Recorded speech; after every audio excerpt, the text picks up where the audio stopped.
Good morning বন্ধুরা, সকাল সকাল চলে এসেছি ছাদে।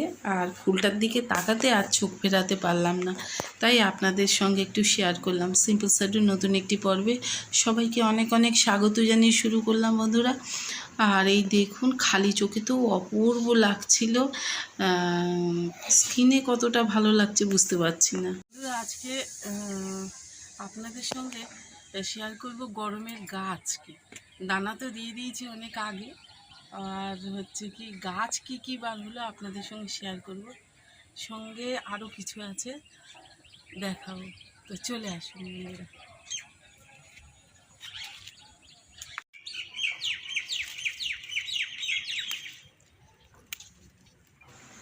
সকালবেলাটা মনে হয় কথা না বলে ভিডিওটা করি, জানেন আমাদের এখানে প্রচুর পাখি আসে। এখনও গ্রামের সে ছোঁয়াটা আছে, তো পুরো শহর হয়ে ওঠেনি, তাই একটু পাখির আওয়াজ সামনে রেখে দিলাম। আর হচ্ছে কি, এই দেখুন আমি বরবটি তুলে নিচ্ছি। প্রচুর বরবটি খেয়েছি এই গাছ থেকে। আর বরবটিগুলো দেখে তুলতে ইচ্ছা করলো, কারণ না তুলে নিলেও হয়ে যাবে, শক্ত হয়ে যাবে দানাগুলো, তখন আর ভাল লাগবে না খেতে। আর বরবটিগুলো আজকে ভাজবো, এই কারণে বরবটিগুলো তুলে নিচ্ছি। দেখছেন, আপনার সঙ্গে কথা বলতে বলতে আমি রেসিপিও শেয়ার করে ফেলছি। এদিকে উচ্ছেও বেশ হয়েছিল, সেগুলোও তুলে নিই, কারণ মাছি পোকার উৎপাত তো আছেই, কখন পুষ করে দেবে আর যাবে উচ্ছেগুলো। তাও জানেন, এই ভেতরটা মানে বাইরেরটা ভালো, আর ভেতরে দেখি পোকা হয়ে যাচ্ছে মাছি পোকার জন্য। তো ওই মাছি পোকা একটা বিশাল সমস্যা, কিন্তু কি করা যাবে, গাছ ভালোবাসি আর মাছি পোকার কথা মাথায় রাখলে চলবে বন্ধুরা। তুলে তো নিচ্ছি, আর তুলে নিচ্ছি। আর হচ্ছে কি, আপনাদের সঙ্গে আজকে কিছু জিনিস শেয়ার করব, পুরোটা দেখলে আপনাদের ভালো লাগবে আশা করছি। চলে আসুন বন্ধুরা, আমার সঙ্গে কিন্তু একটা মাঝে মাঝে ছাগলের আওয়াজ পাবেন, কারণ ও নিচে ডাকছে। হ্যাঁ, ছেলেদের থামাই তো ছাগল লেগে গেছে, ওই পাশের বাড়ি একজন। কী আর করা যাবে, সব নিয়েই সংসার। আর একটা জিনিস শেয়ার করি আপনাদের সঙ্গে, এই যে দেখছেন একটা সবেদা গাছ, তো এই গাছটা একদম ফুল ফল কিছুতেই মানে থাকছিল না, নষ্ট হয়ে যাচ্ছিল। এক তো খুব ভালো করে একে ইমিডাক্লোরোফিট নামে যে ভাইরাসজনিত যে রোগগুলো হয় সেইটার জন্য, পোকামাকড় বিশেষ করে সেইগুলো তাড়ানোর সেই ওষুধ দেওয়া হয়েছে। আর নিচে মাটিগুলোকে বার করে নিয়েছিলাম, মানে টবের মাটিটা বার করে নিয়ে ওতে গোবর সার আর সব রকমের মিক্সচার মিশিয়ে দেওয়ার পরে দেখুন কত হয়েছে। আমার তো ভীষণ আনন্দ হচ্ছে ওই গাছটাকে দেখে।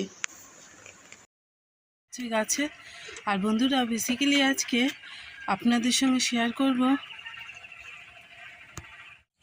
প্রথমে দেখাই লাউ গাছ তো দিয়েছি, আর এই দেখুন পুঁই দানা দিয়েছিলাম, উকি দিচ্ছে। তো এই হচ্ছে আনন্দ। আর বলছিলাম না যে আপনাদের আরও কিছু দেখাবো, এই দেখুন কাঁকড়ি কেমন ধরনের সাপের মতো পেঁচিয়ে গেছে, দেখলে ভয় লাগছে। তো আর এই যে এই হয়েছে, হ্যাঁ একটা জিনিস কি, এই দেখুন শশা গাছ আমি লাগিয়েছি ওই একই সঙ্গে, দেখুন শশা গাছের অবস্থা। এই গরমের সময় শশা গাছটা খুব মানে ঝামেলা পাকা, অল্টারনেটিভ খুঁজেই নিই। হ্যাঁ, আর লেদা পোকায় যে কী সর্বনাশ করে বেড়াচ্ছে, এই দেখুন বেগুনগুলোকে ছিদ্র করে নষ্ট করে দিচ্ছে। বেগুন তো বেশ ভালোই হয়েছিল, আপনাদের সঙ্গে এর আগে আমি শেয়ার করেছিলাম। এই দেখুন এই ওপর থেকে ছিদ্র করে দিচ্ছে, এই যে। আর এখানে ওই জুলেকিয়া দানা এগুলোতে দেয়া হয়েছে। তো এখনও গাজর আছে, আর যেটা বলছিলাম এই যে ঢ্যাঁড়স গাছ উকি দিচ্ছে। ঢ্যাঁড়স গাছ, নতুন করে আবার বেগুন গাছ, মানে এটা র্যান্ডাম চালাতে থাকি, কারণ এই যে দেখুন বরবটি, তো এটা র্যান্ডাম চালাতে থাকি কারণ সবজি ফুরাবে না। এই দেখুন বলছি না কাঁকড়ি হয়েছে, কিন্তু শশা গাছগুলোর অবস্থা দেখুন, এত যত্ন করা সত্ত্বেও এই অবস্থা হয়েছে। আর এখানে তো ঢেঁড়স দানা দিয়েছিলাম, সেগুলো মোটামুটি বেশ ভালোই বার হয়েছে। এই যে ঝিঙে দানা দিয়েছিলাম গরমের, সেই দানা খুব সুন্দরভাবে বার হয়েছে। আর এখানে মূলো শাক রেখে দিয়েছিলাম, তুলে অনেকবার ভাজা খেয়েছি অন্যান্য শাকের সঙ্গে। আর এই যে বরবটি গাছ এখানে মোটামুটি দেয়া হয়েছে। আর এবারে নতুন আর একটা জিনিস দিয়েছি, যেটা হচ্ছে গাটি কচু শাক, এই যে এখানটায় আছে। আর একটা জিনিস আপনাদের দেখাবো, আপনাদের দাদাকে ডাকি, না হলে একলা হাতে হবে না। দারুণ দেখাচ্ছি, একটু এসো এদিকে, এই যে এদিকে এসো। তো গাছে জল দিচ্ছে, সকালবেলাটা ওই দিয়ে দেয়। আর একটা জিনিস দেখাই আপনাদেরকে, এই যে কুমড়ো গাছ, আর এই দেখুন ঢাকা চাপা দিয়ে রেখেছি, কিন্তু দেখাতে পাচ্ছি আপনাদেরকে, তাও এই যে একদিকে ছিদ্র করে দিয়েছে, তবু জানি না কি হবে। আর ঢাকা দিয়ে রেখেছি, এখানে একটা নয়, এই একটা, আর এই যে আরও একটা ঝুলছে, এই তো ঢাকা দিয়ে রেখেছি বলে আছে, আর না হলে একে দেখতেই হতো না, কবে দিত। আমরা গাছে তো যথারীতি কাটিং করে দিয়েছিলাম, সব ফুল ভরে গেছে। আর একটা জিনিস আপনাদের দেখাই, এসো এসো, এই দিকেই দেখাই, ওই যে ভুট্টা গাছ, ভুট্টা গাছ তোলো না, কি করব, ভুট্টা তুলতে বলছি। তো বন্ধুরা, ভুট্টা তুলে খেয়ে হাসতে হাসতে পাগল। ভুট্টা গাছ মানে কি বলবো আপনাদের, 2-4টে করে দানা হয়েছে। হ্যাঁ হয়েছে বটে, একটা গাছে 2-3টে করে ধরেছে, এই দেখুন। হ্যাঁ একটু ছাড়াও,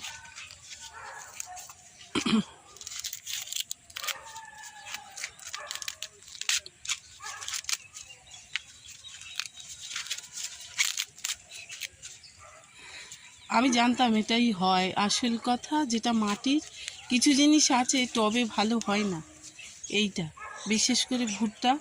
আর ভালো দানা তো পাওয়া মুশকিল, এই দেখো। ওরে না, তবু হয়েছে, যাই হোক। তেরা হে পর মেরা হে, তেরা হে পর মেরা হে, এই দেখ, দেখছেন? হাসছেন নিশ্চয়ই একে দেখে, তবুও তো হয়েছে বন্ধুরা, তাই না? এই যে একটা ডালে আমি বলছিলাম 3টে করে হয়েছে, এই দেখুন, এই একটা 2টো, এই একটা 3টে।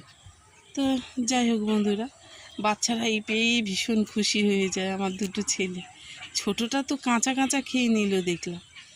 হ্যাঁ, এর আগে তুলেছিলাম কয়েকটা। যাই হোক, এটা দেখেও মনটা অনেকটা ভালো লাগলো। আর একটা জিনিস দেখাই, দেখুন সবজি ফোড়ানোর আগে সবজি কিভাবে বুনে দিয়েছি। এই দেখুন, এটা তো একটা বরবটি গাছ, আপনাদের সঙ্গে শেয়ার করেছি, এই যে বরবটি হয়ে আছে। আর এই দেখুন, সাইড থেকে আবার বরবটি আমি দানা এখানে দিয়ে রেখেছি, আর এই যে মার্ক করে রেখেছি, মনে থাকে না তো ভুলে যাই। এই যে আবার এখানে দানা দিয়ে রেখেছি, যাতে মরার আগে আবার আর একটা গাছ তৈরি হয়ে যায়। তো এটা একটা সাধারণ টিপস। কী কাণ্ড ঘটাচ্ছে, এই গাছগুলোর মাথা সব খেয়ে নিয়েছে। আবার সাইড থেকে কিন্তু এখানে দানা দিয়ে দিয়েছি। হারবো না বন্ধুরা, হারাহারি চলবে না। হ্যাঁ, আর এই 2খানা কুমড়ো ফুল হয়েছে। এই গাছটাতে প্রচুর কুমড়ো ধরলো, ওই যে মাছি পোকা সব নষ্ট করে দিয়েছে। আর একটা জিনিস আপনাদেরকে দেখাই, চলুন। একটা মানে শাক, এই লেদা পোকার জন্য কি ব্যবস্থা করেছি দেখুন, এই দেখতে পাচ্ছেন, মশারি চাপা দিয়েছিলাম। এখানে কলমি শাকের দানা দিয়েছিলাম, এই যে কলমি শাক বার হয়েছে। আর এখানে নোটে শাক দিয়েছি। আর কতগুলো পেয়ারা হয়ে ঝুলছে। হ্যাঁ, পাড়ার অভাবে আমাদের খাওয়াও হচ্ছে না, পাখিতে কাকে সব, কোকিল আমাদের এখানে তো ভর্তি, খেয়ে চলে যাচ্ছে। দেখাচ্ছি দেখুন, কি পরিমাণে চেরি গাছ হয়েছে, গাছ বলছি, ফল। এই যে ফুল ফলে ভরে গেছে একদম। এই যে একটা জিনিস দেখে না বন্ধুরা ভীষণ মন খারাপ হয়ে গেল। এই যে দেখুন, এখানে ওই বাতাবি লেবুর গাছ ছিল। এই যে এইটা কালকে বিকালে উঠে দেখলাম যে গাছটা না কেমন ঝিমিয়ে হয়ে গেছে, আর অযথা ফুল, মানে ফুল ফল ভরে গেছে। তার মধ্যেও গাছটা কিভাবে আসলে রুট বাউন্ড হয়ে গেছে। রুটটাকে ওই মাটিটাকে চেঞ্জ করতে হবে, ওই জল হয়ে যাচ্ছে, দেখছো গোড়া পচে যাচ্ছে। হ্যাঁ, আর আশফল গাছে আমাদের কি পরিমাণে ফুল এসেছে। ওদিকে আম গাছে আমও ভরে গেছে। এই দেখুন, এই আম গাছটার ফ্লেভারটা এত সুন্দর আমের, মানে অদ্ভুত সুন্দর। ওই গাছটাতে দিতে হবে, ওই যে সাপ দাও দিয়ে যদি বাঁচানো যায়। হ্যাঁ, ওর রুটটা নষ্ট হয়ে যাচ্ছে। আসলে কি জানেন বন্ধুরা, সত্যি গাছ বোধহয় সন্তানের মতোই মানুষের কাছে। আসলে একে নিজে হাতে বোনা, তৈরি করা, একে পরিচর্যা করা, তারপরে এর ফল ফুল নেওয়া, হয়তো কোথাও একটা স্বার্থ আছে আমাদের মানুষের মধ্যে, কিন্তু ওর সঙ্গে না থাকতে থাকতে কেমন একটা হৃদ্যতা তৈরি হয়ে যায়, যার জন্য ওদের কিছু হলে না মনটা খুব খারাপ হয়ে যায়। কালকে দিয়ে মনটা এই জন্য খুব খারাপ হয়ে আছে। মানে লেবু গাছটায় বেশ ভালোই লেবু হয়েছে, তো একটা লেবু তুলে নিই, কারণ এখানে দেখুন নতুন নতুন এই যে লেবু হচ্ছে, এইগুলো বাড়বে না। আর করম চা গাছে সুন্দর করম চা এবার শুরু হবে। আর আমার 5 মেশালি টক আচার হয় এই করম চা, কামরাঙা, আমড়া, এই সমস্ত দিয়ে। আর আপনাদের দাদা এই যে ওইখানটা এই কী বলে এটাকে, গন্ধরাজ ফুলের একটা গাছ এনেছে, যেটা আপনাদের সঙ্গে শেয়ার করিনি। আর পুদিনা পাতা এই একটা এনেছে। তো এই সদস্যগুলো আপনাদের দেখানো হয়নি। প্রচণ্ড রোদ উঠে গেছে আর থাকা যাচ্ছে না জানেন। এবারে তো গরমের সেই টেম্পারেচারটা শুরু হয়ে যায় সকাল থেকে, এই জন্য বিদায় নিচ্ছি। ভিডিওটা ভালো লাগলে লাইক কমেন্ট শেয়ার করতে ভুলবেন না। খুব ভালো থাকবেন, খেয়াল রাখবেন নিজে। টাটা বন্ধু।